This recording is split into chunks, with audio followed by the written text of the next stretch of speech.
Senhoras e senhores, estamos aqui no tubo novamente. E Diego, como é que você tá? Hoje eu tô enfurecido, tô vingativo, tô me sentindo malvadão. Malvadão de Jesus. Eu tô meio revoltado também, rapaz. Gente, você que tá vendo esse vídeo, assista até o final. Porque se você não assistir até o final, o bicho vai pegar pra você, viu? Eu não sei nem fazer cara de mal, tá vendo? Mas, Diego, vingança santa. Pois é, existe boa cumba, Marcelo? Eu já ouvi falar em macumba. Agora, boa cumba. Existe a boa cumba, Marcelo? A cumba de Cristo. Vingança santa. Se você não concorda comigo, eu vou te triturar no liquidificador. Eu vou te pôr no meu joelho, mas não é para interceder por você, não, e nem pela sua salvação. É oração imprecatória para Deus te fulminar. Porque você não concordou comigo. Que nível que chegamos, Diego. Eu tô verdadeiramente escandalizado com o que eu tenho visto por aí. Eu trouxe 2 exemplos. Uma pastora e um pastor. Para que a gente possa ver e se escandalizar juntos. Posso colocar para você ver? Olha que absurdo isso daqui. A gente não pode passar essa raiva sozinhos. Vamos. Não, é para isso que você que paga a internet é para ver esses tipos de coisa. Você que nos acompanha também, olha só que absurdo. Vou compartilhar aqui e a gente já volta.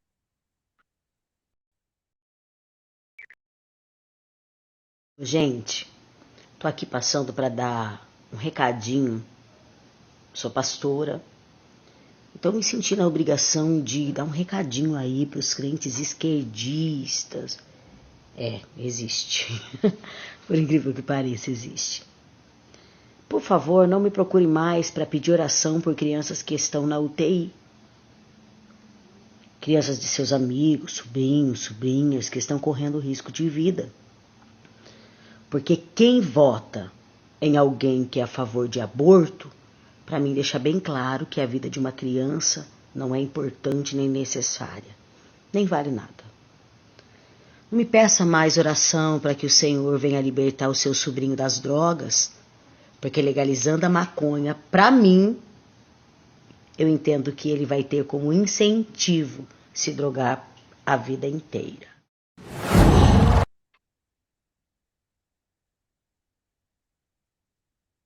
Eu fico até sem palavras, Diego, sinceramente, cara, me dá um negócio ruim. Será que essa pessoa se assistiu depois? Será que essa repercussão negativa vai causar nela algum tipo de arrependimento? Porque eu desconfio que não, porque para a pessoa chegar ao ponto de proferir essas palavras e gravar isso e lançar a público, eu acho que ela já extrapolou o nível do bom senso já há muito tempo, né? O nível da razão, da sanidade mental. Não tem palavras para a gente explicar e justificar esse tipo de discurso partindo de alguém que se diz uma pastora, alguém que represente o cuidado de Cristo para as ovelhas.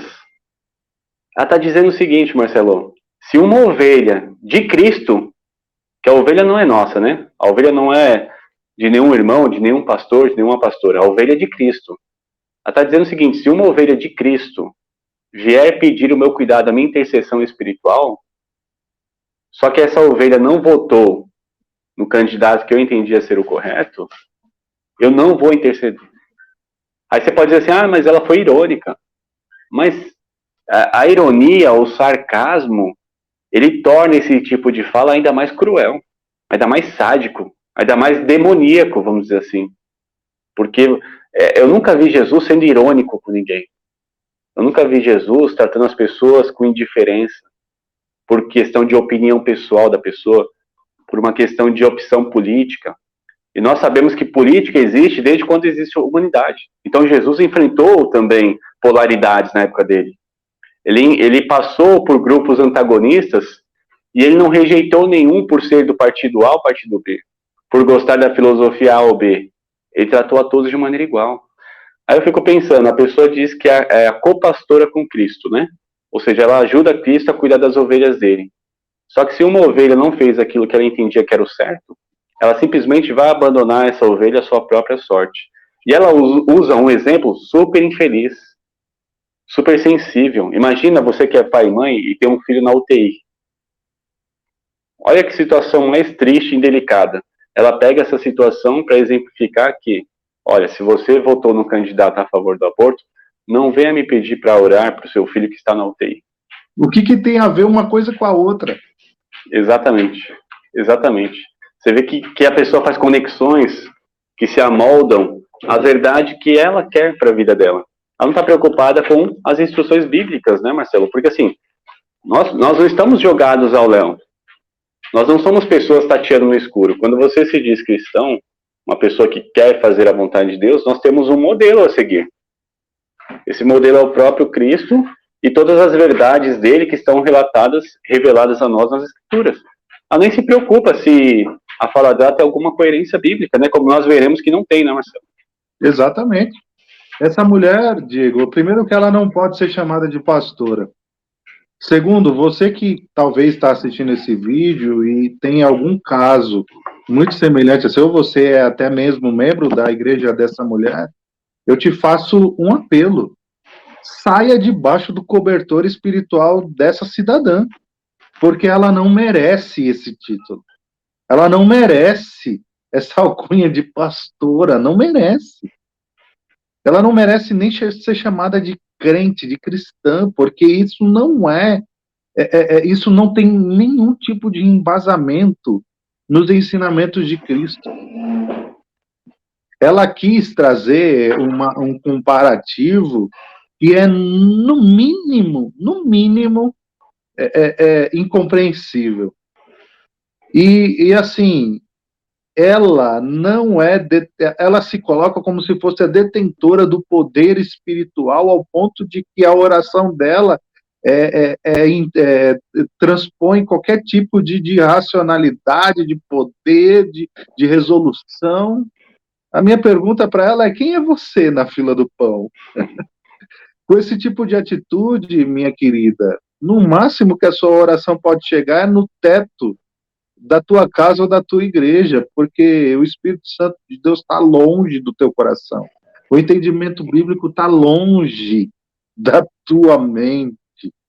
Você ainda não entendeu o que é oração, você não entendeu o que é mutualidade cristã, você não entendeu o que é o amor de Cristo pelo perdido, você não entendeu absolutamente nada, você está presa neste mundo, você está presa em ideologias falhas, humanas, que para nada nos traz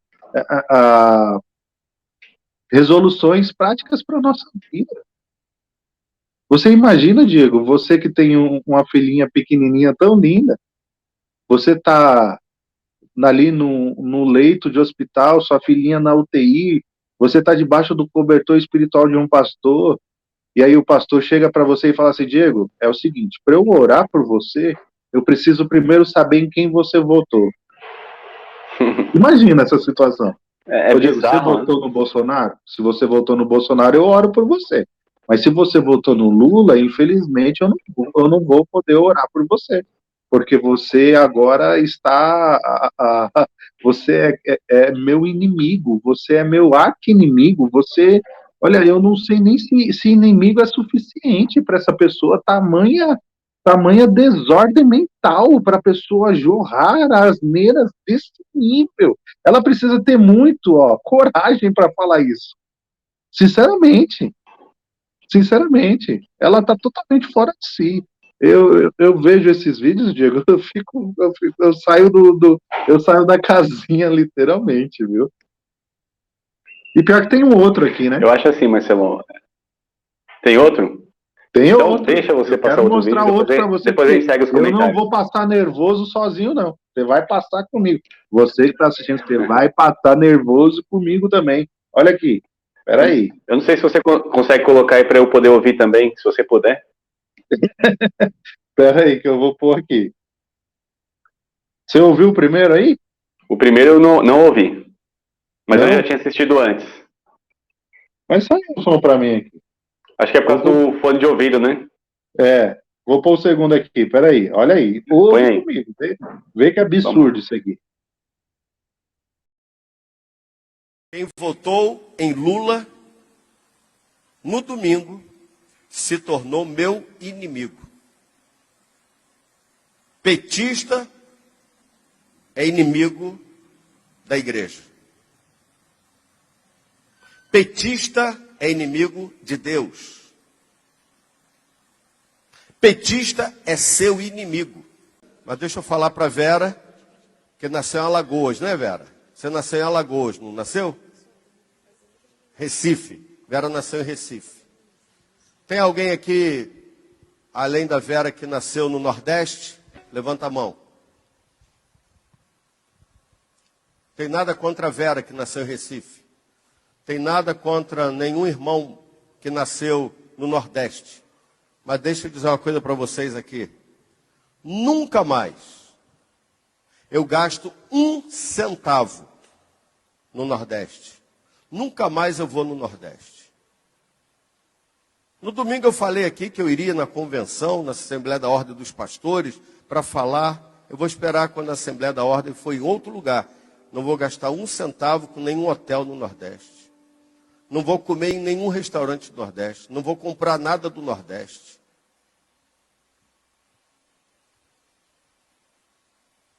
É um povo, os que estão lá, preguiçosos.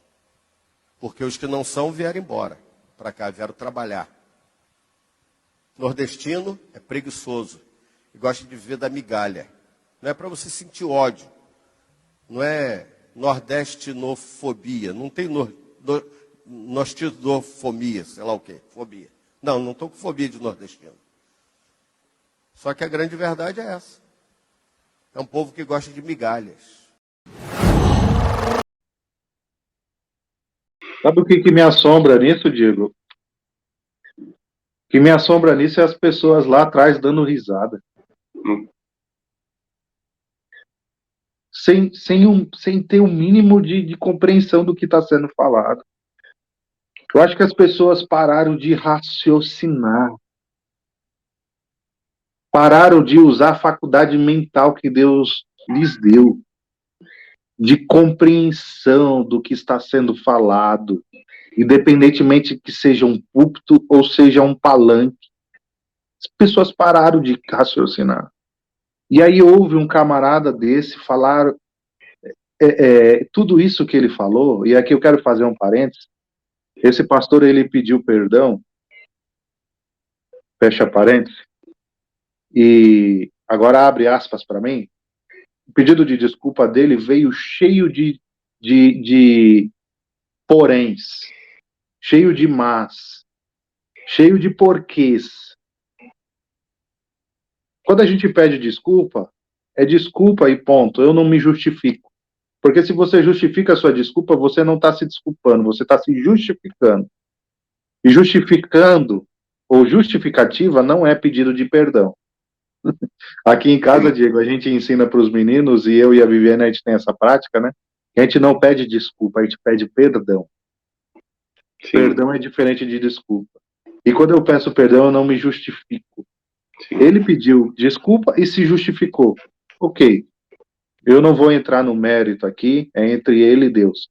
Mas eu vou dizer para você, como você disse, né? Ele ficou famoso pelos motivos errados. E o que me assombra não é nem a fala desse senhor. O que me assombra é as pessoas lá atrás dando risada. As pessoas pararam de raciocinar, Diego.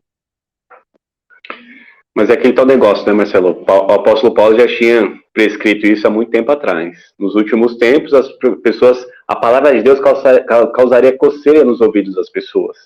E elas procurariam mestres de acordo com seus próprios corações. E é exatamente isso que está acontecendo. As pessoas estão procurando mestres que têm a mesma visão de mundo que elas, que têm a mesma opinião política que elas, que têm o mesmo time de futebol, enfim, que têm as mesmas afinidades da vida cotidiana que ela. Elas não estão preocupadas em buscar igrejas onde tem pastores preocupados em pregar a palavra de Deus. em ensiná-las e instruí-las no amor de Cristo. Esse é o grande problema, Marcelo. Então a ordem está se invertendo. Eu vejo que hoje em dia muitos líderes são formados pela opinião pública. E quando você é formado pela opinião pública, você vai ter um grande problema. Porque a opinião pública, a voz do povo, por mais que o ditado diga o contrário, a voz do povo não é a voz de Deus. O líder, ele tem que ter a responsabilidade de seguir aquele que é o líder sumo. Nosso sumo sacerdote, que é Cristo Jesus. O que Jesus orientaria a igreja no momento de tanta polaridade, tanta divisão que nós estamos vivendo hoje?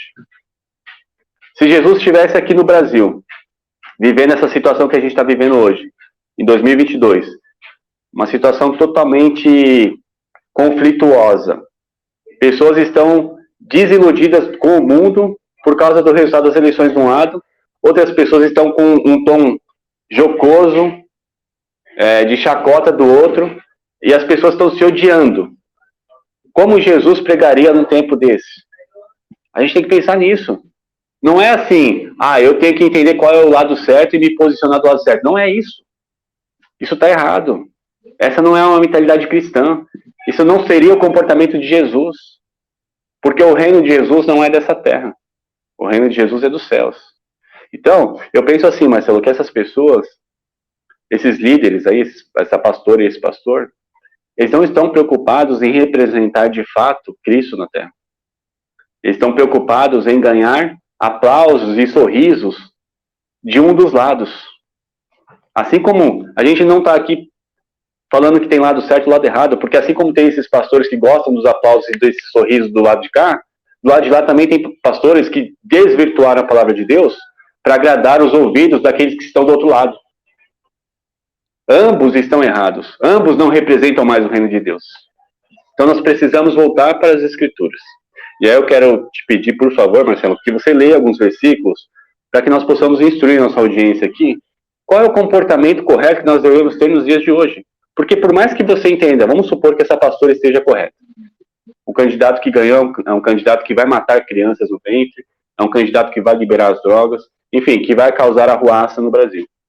Esse único homem tem o poder de fazer tudo isso no Brasil. Vamos supor que seja verdade.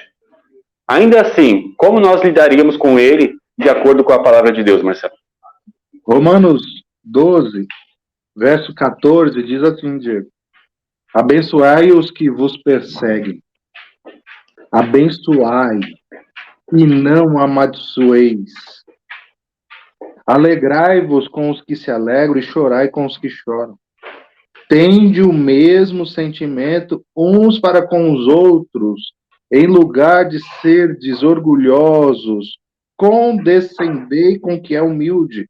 Não sejais sábios aos vossos próprios olhos. Esse pastor aí, ele falou, eu não vou mais no Nordeste porque eu não vou sustentar vagabundo. Ele está sendo sábio aos próprios olhos, ignorante. Não, olha o verso 17, Diego. Não torneis a ninguém mal por mal. Vamos supor que ainda assim eles estivessem certos. Vamos partir desse pressuposto que você falou, né? O Lula ganhou, agora ele vai virar uma Venezuela isso aqui, todo mundo vai abortar e tudo mais, droga e beleza, a festa está feita. Vamos supor que, ainda que isso viesse a acontecer, a Bíblia diz para você o nome da pastora lá, esqueci, pastor? Eu não lembro também, mas tá no vídeo, o pessoal é só voltar aí que vocês conseguem ver. E você que está assistindo, que tem o mesmo sentimento desses dois aí, olha só o que a Bíblia diz para você. Não torneis a ninguém. Ô Diego, você consegue traduzir ninguém? Você consegue interpretar ninguém de alguma outra maneira que não seja nada nem ninguém? Ninguém é ninguém. Mal por mal. Esforçai-vos por fazer o bem perante todos os homens. Se possível, quanto depender de vós, tende paz com todos os homens. Não vos vingueis a vós mesmos, amados, mas dai lugar à ira, porque está escrito, a mim me pertence a vingança. eu é que retribuirei, diz o Senhor. Pelo contrário, viu, pastora, com o teu irmão que está aí, o filho no leito de morte, Paulo diz o seguinte para você: pelo contrário, se o teu inimigo tiver fome, dá-lhe de comer. Se o teu inimigo tiver sede, dá-lhe de beber, porque fazendo isso, amontoarás brasas vivas sobre a sua cabeça. Não te deixes vencer do mal, mas vence o mal com o bem. Exato. Ainda assim que você tivesse razão no que você está falando, a tua prática não condiz com toda a santidade que você está querendo expor. Que absurdo, Diego. Tem uma Essas frase... pessoas pegaram essa página da Bíblia e rasgaram, né? Ou nunca leram, né? Ou nunca leram. Que eu acho que a possibilidade maior é essa. Porque não é possível, não é possível. Ou você leu e você fingiu que não leu, ou leu há muito tempo e não lembra mais. O fato é que, Marcelo, você tocou num ponto interessante aí da palavra de Deus, que fala que quem tem a ira sobre suas mãos e pode exercer o juízo é Deus. Então, quando a gente quer exercer os juízos nós mesmos, nós estamos tomando o lugar de Deus. Sabe o que vai acontecer? Nós sofreremos os juízos de Deus. Porque nós estamos querendo roubar, usurpar o lugar dele. Então, veja que loucura que essas pessoas estão fazendo. No afã de lançar a essas pessoas uma ira, uma justiça divina, elas estão se colocando numa posição de sofrer essa ira divina. Olha o tamanho da insensatez e da imprudência dessas pessoas. E aí já fica o convite aqui, se você quer ser mais sensato, acompanhe nossa série sobre provérbios, aproveitando o gancho aqui, para você aprender um pouquinho a agir com sensatez. Espiritual também, porque você está trazendo juízo para a sua própria vida, querendo exercer o juízo no lugar de Deus, na vida dos outros. Quem somos nós para termos essa clareza espiritual de quem merece e quem não merece o juízo de Deus? Quem merece ser renegado, rejeitado, e quem não merece? O Nietzsche, um filósofo, né? Ele tinha uma frase muito interessante, que era o seguinte: cuidado para não se transformar no monstro que você está combatendo. Porque muitas pessoas criam monstros, fantasmas, horríveis, e na intenção de destruir esses monstros, elas acabam se tornando um monstro muito pior do que aquele que elas imaginavam existir. E as pessoas estão fazendo isso, estão se tornando monstros, e não estão percebendo. Não estão percebendo. Estão fazendo isso, pior de tudo, Marcelo, em nome de Deus. Em nome de Deus. Deus deve olhar lá do céu e se entristecer demais com essa situação. A igreja de Cristo precisa voltar para a base. Voltar para os seus princípios, para os seus primórdios. Voltar para a sua razão. Agir com uma mente sábia na presença de Deus. Com temor ao Senhor. Como está o seu temor ao Senhor? Será que seu temor ao Senhor está maior do que o seu temor ao Lula? Será que o seu temor ao Senhor está maior do que o seu temor ao Bolsonaro e às Forças Armadas? Como está o seu temor? Porque se você teme mais as coisas dessa terra do que a Deus, desculpa te informar, mas você não crê em Deus. Ou você não crê no Deus que a Bíblia revela. Um Deus de amor, mas um Deus de justiça. Um Deus que não deixa nada passar impune. Nada do que você teme nessa vida, que se for realmente mal, isso vai cheirar mal às narinas de Deus. E Deus vai reagir. Você confia nisso ou não? Se você confia, descansa o teu coração em Deus. E tenha paz para poder amar aquele que você pensa ser seu inimigo. Porque se você não confiar em Deus, você jamais vai amar alguém. Se você não compreender que Deus fará a justiça, você vai viver como um justiceiro maldoso, sádico, irônico, como essa senhora que falou aqui no vídeo. Então, que a gente possa realmente crer que Deus fará justiça àqueles que planejam e colocam o mal em prática. Porque senão, se nós queremos agir com nossas próprias mãos, nós vamos, além de sermos contra o que o Marcelo deu aqui nas palavras de Paulo, nós ainda estaremos tomando o lugar de Deus. E ai de nós, quando nós fizermos isso. É isso mesmo, Diego. Eu queria finalizar lendo Tiago 4,17, diz assim: portanto, Aquele que sabe que deve fazer o bem e não o faz, nisso está pecando. Faça o bem sem olhar a quem. Faça o bem porque o bem existe dentro de você. Não porque você espera o bem do outro. O outro pode até ser mal, pouco importa. Agora, o que você tem para dar? Essas pessoas demonstraram o que tem para dar. O que elas têm para dar é amargura, ira, cólera, gritaria, blasfêmia. Isso não Obras é da a carne. obra do Espírito. Sobras Isso é da carne. obra da carne. Isso é obra da carne. Isso é satânico. Isso é demoníaco. Isso não é bíblico. Isso não é de Deus. Isso não procede de Deus. Isso procede da nossa velha natureza, do nosso velho eu, do que temos de pior. E como você falou, Diego, muito bem, essas pessoas se tornaram um monstro. Muito pior do que o monstro que elas queriam pintar e demonstrar para quem estava ouvindo, para quem estava assistindo. É isso aí. Ainda bem que você assistiu comigo, porque eu sozinho não ia aguentar aqui, não. Mas é importante a gente falar do que está acontecendo e trazer sempre essa voz racional, mas uma razão bíblica, né? Não uma razão minha, do Diego, nem do Marcelo. Nosso papel aqui é sempre colocar na nossa frente o que a palavra de Deus diz. Porque nós sempre necessitaremos de instrução divina, porque nós somos seres pecadores, perdidos, cegos, pobres e nus. E se nós não formos iluminados pela palavra de Deus, nós faremos coisas desse naipe aí, coisas horríveis. É isso aí, gente.